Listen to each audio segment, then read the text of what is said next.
Good morning 11th class. कल हमने जो हमारा सेकंड चैप्टर था सेकंड बुक का उसके क्वेश्चन आंसर किए थे। आज हम अपने थर्ड चैप्टर के क्वेश्चन आंसर करेंगे और ये हमारा थर्ड चैप्टर है इंटीरियर ऑफ द अर्थ। ठीक है, इसके textuals MCQs one liner already explain to you और now we are doing the short answer type questions which carry just only 2 marks. It may be in a single mark. ठीक है, तो ये depend करेगा कि आपके पेपर में किस तरीके से आपसे क्वेश्चन कितने मार्क्स में पूछा गया है, उसी के अकॉर्डिंग आपको जो डिटेल हैं वो एक्सप्लेन करनी पड़ेंगी। तो हम शुरुआत करते हैं अपने फर्स्ट क्वेश्चन से। हमारा फर्स्ट क्वेश्चन क्या है बेटा, यहाँ पर देखिए शॉर्ट आंसर टाइप क्वेश्चन, सियाल क्या है। ठीक है, तो देखिए नाम हिंदी में तो सियाल लिखा गया है बट इंग्लिश में जब आप इसको स्पेल करते हैं तो SIAL और SI का अर्थ क्या होता है, सिलिका होता है, AL का अर्थ क्या होता है, एल्यूमिनियम होता है। तो जो ये पृथ्वी की जो परत है ये किससे बनी हुई है, सिलिका प्लस एल्यूमिनियम से बनी हुई है। यह पृथ्वी की सबसे ऊपरी परत है, इसमें सिलिका तथा एल्यूमिनियम के अंश अधिक मात्रा में हैं। इन दोनों धातुओं के संयोग के कारण इस परत को क्या कहते हैं, सियाल कहते हैं। इस परत की औसत गहराई कितनी है, 60 किलोमीटर है। ठीक है, कितनी गहराई होती है, 60 किलोमीटर और इस परत का घनत्व कितना है, 2.75 है। इस परत से महाद्वीपों का निर्माण हुआ है। जितने भी कंटिनेंट्स हैं, ठीक है, उन कंटिनेंट्स का निर्माण जो है वो किससे हुआ है, सियाल जो ऊपर वाली पृथ्वी की परत है उससे हुआ है। सियाल किससे बनी हुई है, सिलिका प्लस एल्यूमिनियम से बनी हुई है। कितना किलोमीटर तक इसकी गहराई है, तो नियर अप्रोक्स 60 किलोमीटर तक इसकी गहराई है और इसका जो घनत्व है, इसकी जो डेंसिटी है वो कितनी है, 2.75 है। ठीक है, फिर उसके बाद नेक्स्ट क्वेश्चन इज़ दैट सीमा से क्या अभिप्राय है। फिर से हम इसके नाम से इसका मीनिंग निकालेंगे। सीमा SIMA, SI stands for silica and M is for magnesium, MA is for magnesium. तो सियाल से जो निचली परत को क्या कहा जाता है, सीमा कहा जाता है। अभी मैंने आपको एक्सप्लेन किया कि सियाल क्या है और अभी सियाल से जो निचली परत है उसको क्या कहा जाता है, सीमा कहा जाता है। इस परत से सिलिका और मैग्नीशियम धातुएं अधिक मात्रा में मिलती हैं, इसलिए इस परत को सीमा कहा जाता है। इस परत की मोटाई जो है वो 2800 किलोमीटर है और इसका औसत घनत्व कितना है, 4.75 है और सियाल का औसत घनत्व कितना था, 2.75 था। महासागरीय तल इसी परत से बना हुआ है। ठीक है, महासागर जितने हमारे ओशियंस वगैरह हैं वो जो हैं वो सारे के सारे किससे बने हुए हैं, सीमा जो लेयर है उससे बने हुए हैं। सियाल से क्या बने हुए हैं, हमारे महाद्वीप बने हुए हैं। सियाल SI stand for silica, SI is here silica and AL stand for aluminium and MA is for magnesium. ठीक है, इसकी हमें क्या बतानी है, मोटाई गहराई बतानी है और इसकी डेंसिटी जो है वो हमें बतानी है। ठीक है, तो 2 मार्क्स में these are very easy question, you can explain easily. Then after we are doing the next question and the next question is नीफे से क्या अभिप्राय है। सियाल पढ़ा आपने, सीमा पढ़ा, साथ के साथ लर्न करते चलो बेटा।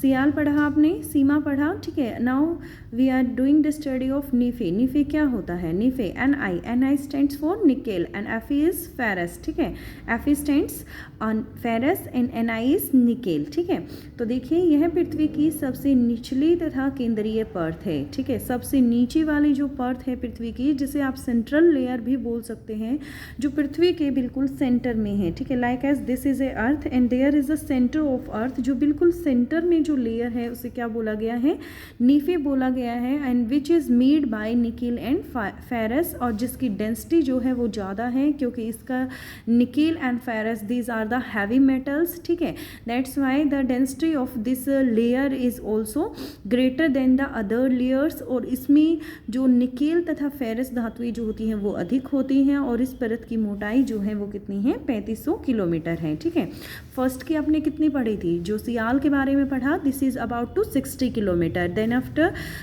Next one is the sima. Sima is near approx to 2800 kilometre. ठीक है, और उसके बाद नीफे की यदि हम बात करें देन नीफे इज 3500 किलोमीटर। क्लियर, तो आपको बताना है पृथ्वी की 3 मौलिक परतों के नाम बताने हैं। Then the first one is the भूपृष्ठ, जिसे आप क्रस्ट बोलते हैं।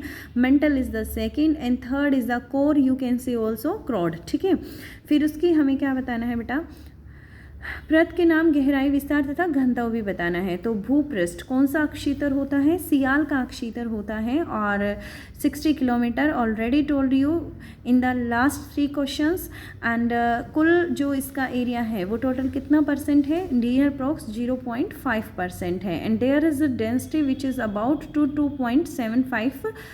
और मेंटल कितना है यहाँ पर? मेंटल जो अक्षीतर है वो सीमा अक्षीतर के अंदर आता है, जिसकी जो गहराई है, जो चौड़ाई या मोटाई भी, सॉरी मोटाई आप उसे बोल सकते हैं, this is near approx to 2840, ठीक है।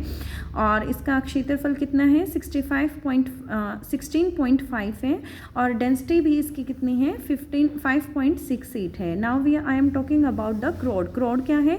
क्रोड नाइफ वाले क्षेत्र में है और ऑलरेडी टोल्ड यू मोटाई इसकी कितनी है? 3500 किलोमीटर है। और इसका कितना एरिया इसने एक्वायर किया है? It's about 283% area is acquired by core. Clear? Now there is the density, maximum density जो होती है वो क्रोड की ही होती है, ठीक है। And there is the exactly reason in this region heavy metals are present, जो भारी धातुएं होती हैं वो प्रेजेंट होती हैं। निफे, निफे में क्या होती है? निकेल एंड फेरस, ठीक है।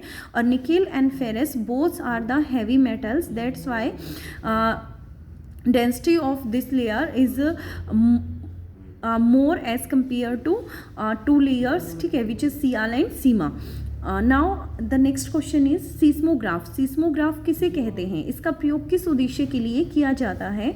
तो सीस्मोग्राफ बेटा एक यंत्र होता है, एक इंस्ट्रूमेंट होता है जिसका प्रयोग भूकंपीय तरंगे तथा तीव्रता मापी के लिए, भूकंपीय तरंगे तथा तीव्रता मापी जाती है, ठीक है। भूकंपों की जो तरंगे होती हैं और उनकी जो तीव्रता होती है, उनकी स्पीड जो होती है वो किसके द्वारा मापी जाती है? सीस्मोग्राफ के द्वारा मापी जाती है, ठीक है।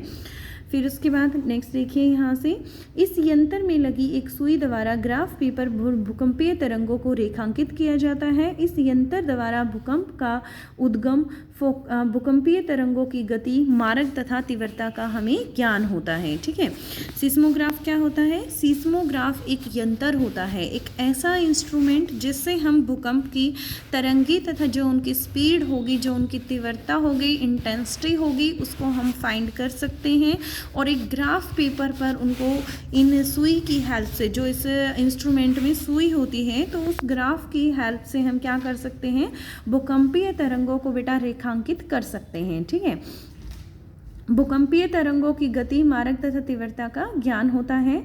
भूकंपीय तरंगों के प्रकार, भूकंपीय तरंगें 3 प्रकार की होती हैं। फर्स्ट जो है प्राथमिक बोला जाता है, सेकंड को आप सेकेंडरी भी बोल सकते हो, गौण बोल सकते हो, अनुप्रस्थ तरंगे बोल सकते हो। और थर्ड कौन सी होती है बेटा? हमारी धरातलीय या लंबी तरंगे होती हैं, ठीक है। धरातलीय तरंगे सबसे धीमी गति से चलती हैं।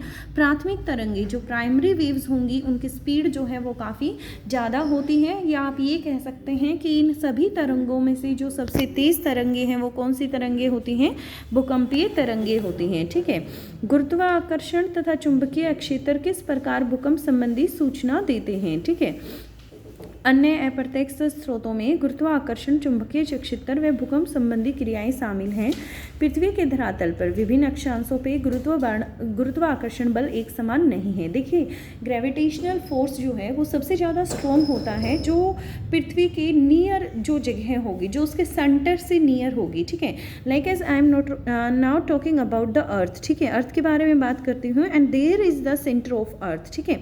जब हम यहाँ की बात करते हैं, this is the equator line which is nearest to the centre of the earth, तो यहाँ इक्वेटर पर जो है ग्रेविटेशनल फोर्स, या आप इसे ग्रेविटी कह सकते हैं, ठीक है। इक्वेटर पर सबसे ज़्यादा ग्रेविटेशनल फोर्स होता है एज कंपेयर टू द पोल, ठीक है, क्योंकि पोल जो रीजन है, ये वाला जो क्षेत्र है, ये हमारे ध्रुव या पोल कहलाते हैं, और ये वाला जो रीजन होता है यहाँ पर ग्रेविटी सबसे कम होती है, ठीक है।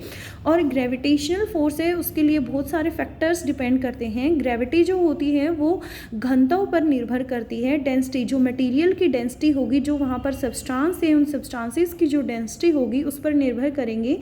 यदि डेंसिटी ज़्यादा होगी तो ग्रेविटेशनल फोर्स भी ज़्यादा होगा, और यदि डेंसिटी कम होगी तो ग्रेविटेशनल फोर्स भी क्या हो जाएगा? कम हो जाएगा। और इसे ही क्या बोला जाता है? ग्रेविटी अनोमली बोला जाता है। इसे ही गुरुत्व विसंगति कहा जाता है, ठीक है। क्लियर हो गया आपको इतना? तो फिर उसके बाद देखिए नेक्स्ट क्वेश्चन हमारा क्या है, उल्काएं पृथ्वी की आंतरिक बनावट के विषय में जानकारी देने में किस प्रकार सहायक हैं। देखिए कभी कभी जलते हुए पदार्थ आकाश से पृथ्वी की ओर गिरते हुए दिखाई देते हैं, इन्हें हम क्या कहते हैं, उल्का कहते हैं। इन्हें क्या कहा जाता है बेटा, उल्का कहा जाता है। जनरली आप यूज़ करते हैं वर्ड टूटता हुआ तारा, ठीक है। तो एग्जैक्टली वो तारा नहीं होता है, वो उल्का पिंड होती हैं और यह एक सौरमंडल का भाग होता है। इनके अध्ययन से पता चलता है कि इनके निर्माण में लोहा और निकल की प्रधानता है और पृथ्वी की रचना उल्काओं से मिलती जुलती है और पृथ्वी का आंतरिक क्रोड भी भारी पदार्थों से बना हुआ है। देखिए उल्का की जब हमने संरचना को देखा तो हमने पाया कि यह किससे बनी हुई है, लोहा और निकेल से बनी हुई है, ठीक है। या हम ये कह सकते हैं कि इनमें जो मटेरियल की प्रधानता है, जो सबसे ज़्यादा मटेरियल उल्काओं के अंदर पाया गया है वो क्या है, लोहा और निकेल है, ठीक है। तो यहाँ पर आप देखेंगे कि जो इनका आंतरिक पृथ्वी के जब हमने इंटरनल स्ट्रक्चर को अध्ययन किया तो हमने वहाँ पर भी पाया कि इसका इंटरनल स्ट्रक्चर जो है वो काफ़ी भारी पदार्थों से मिलकर बना हुआ है और इसीलिए वो जो भारी पदार्थ है वो कौन से हैं, लोहा और निकेल हैं। तो इसी तरीके से हमने कंपैरिजन करके इन चीज़ों को फाइंड किया है। और गुरुमंडल से क्या अभिप्राय है, तो पृथ्वी के केंद्रीय भाग या आंतरिक क्रोड को ही क्या कहते हैं, गुरुमंडल कहते हैं। या जो क्रोड वाला जो अक्षेत्र है उसको कहा जाता है गुरुमंडल और इसकी जो गहराई है वो 4980 से 6400 मीटर तक है। यह अत्यधिक भार युक्त खनिज पदार्थों से बना हुआ है। भारी पदार्थ जो हैं वो इसमें सम्मिलित हैं। इसका औसत घनत्व 13 से अधिक है और इसमें लोहा तथा निकेल पदार्थों की अधिकता है और इसके भाग को अभ्यंतर या कोर कहा जाता है या क्रोड कहा जाता है, ठीक है। अब नेक्स्ट क्वेश्चन हमारे सामने क्या है कि ज्वालामुखी किसे कहते हैं, ज्वालामुखी क्या होते हैं और ज्वालामुखी के विभिन्न प्रकार आपको बताने हैं। तो ज्वालामुखी क्रिया एक अंतर्जात क्रिया है, ठीक है। अंतर्जात मतलब पृथ्वी के अंदर होने वाली ही एक क्रिया है, एक एक्टिविटी है जो भूगर्भ से संबंधित है, जो भूमि का सेंटर है, जो भूमि का इंटरनल मटीरियल है उससे संबंधित है। और ज्वालामुखी धरातल पर एक गहरा प्राकृतिक छिद्र है, ठीक है। ज्वालामुखी क्या है, पृथ्वी पर एक गहरा और प्राकृतिक छिद्र है जिसमें भूगर्भ से गर्म गैसें निकलती हैं, लावा निकलता है, तरल व ठोस पदार्थ बाहर निकलते हैं। सबसे पहले एक छिद्र की रचना होती है जिसे क्या कहा जाता है, ज्वालामुखी कहते हैं और ज्वालामुखी कहा जाता है, ठीक है। उसके बाद एक लंबे समय के बाद इनका निकासन होता है, शीतलन होता है और जब ये जो पदार्थ लावा जो बाहर निकल कर आया है जब ये ठंडा हो जाता है तो इसका ठोसीकरण होता है, ठीक है। ज्वालामुखी जो होते हैं, ज्वालामुखी के भाग होते हैं 3, ठीक है। कौन कौन से होते हैं, ज्वालामुखी निकास, वीवर और कैल्डरा, ठीक है। तीनों के तीनों आपके बुक में अच्छे से एक्सप्लेन किए गए हैं। Now we are doing the next question and there is the next question, भूकंपों के विभिन्न प्रकार बताने हैं। भूकंप कितने प्रकार के होते हैं, तो भूकंप जो बेटा है वो 5 प्रकार के होते हैं। सबसे पहले हम विवर्तनिक भूकंप देखते हैं। सामान्यतः विवर्तनिक भूकंप ही अधिक आते हैं। ये भूकंप भ्रंश तल के किनारे चट्टानों के सरक जाने के कारण उत्पन्न हुए हैं। और ज्वालामुखी भूकंप कौन से होते हैं, एक विशिष्ट वर्ग के विवर्तनिक भूकंप को ही ज्वालामुखी जन्य भूकंप समझा जाता है। ये भूकंप जो है वो अधिकांशतः सक्रिय ज्वालामुखी क्षेत्रों तक ही सीमित है। नियत भूकंप कौन सा होता है, खनन क्षेत्रों में कभी कभी अत्यधिक खनन से, ठीक है, जो भूमिगत खानों की छत जो होती है वो ढह जाती है और जिससे हल्के झटके महसूस होते हैं, पृथ्वी में कंपन पैदा होती है और इसे ही क्या कहा जाता है, भूकंप कहा जाता है। विस्फोट भूकंप क्या होता है, कभी कभी जब हम कोई एक्टिविटी करते हैं, ठीक है, परमाणु से संबंधित या रासायनिक विस्फोट से भी, तो भूमि में कंपन होती है और इस तरह के झटकों को क्या कहा जाता है, विस्फोट कहा जाता है। बांध जनित भूकंप, जो भूकंप बड़े बांध वाले क्षेत्रों में आते हैं उन्हें क्या कहा जाता है, बांध जनित भूकंप कहा जाता है, ठीक है। अब हम नेक्स्ट क्वेश्चन करेंगे, सुनामी किसे कहते हैं और इनके विनाशकारी प्रभाव का एक उदाहरण आपको यहाँ पर देना है। तो सुनामी क्या है, कई बार भूकंप के कारण सागरीय लहरें जो हैं वो बहुत ऊंची उठती हैं और जापान में इन्हें क्या कहा जाता है, सुनामी कहा जाता है। ये तूफानी लहरें तटीय प्रदेशों में जान माल की काफ़ी हानि करती हैं। 1883 में क्राकटोआ विस्फोट से जो भूकंप आया जिससे 15 मीटर लंबी ऊंची लहरें उठी, पश्चिमी जावा में 36,000 व्यक्तियों की मृत्यु हो गई थी। 26 दिसंबर 2004 को इंडोनेशिया के निकट केंद्रित केंद्रित भूकंप में हिंद महासागर में 30 मीटर ऊंची सुनामी लहरें से लगभग 3 लाख व्यक्तियों की जानें गई थी। इंडोनेशिया, थाईलैंड, अंडमान द्वीप, तमिलनाडु और श्रीलंका के तटीय भागों में प्रलय जो है वो समान तबाही हुई थी। ठीक है, क्लियर हो गई होंगी ये सारी चीज़ें आपको। तो यहाँ पर आपने टोटल कितने क्वेश्चंस किए हैं? 12 क्वेश्चंस किए हैं। ठीक है, विच कैरी 2 और 3 मार्क्स। ठीक है, डिपेंड करेगा ये आपका। ये जो 12 क्वेश्चंस हुए हैं, ये सभी के सभी क्वेश्चंस जो हैं वो आपको लर्न करके लेकर आने हैं। और किसी भी बच्चे के पास यदि PDF अवेलेबल नहीं है, ठीक है, तो उसे प्रोवाइड करवा दी जाएगी। बट आपको ये सभी क्वेश्चंस जो हैं वो आज आपका होमवर्क है और आपको लर्न करने हैं। ठीक है,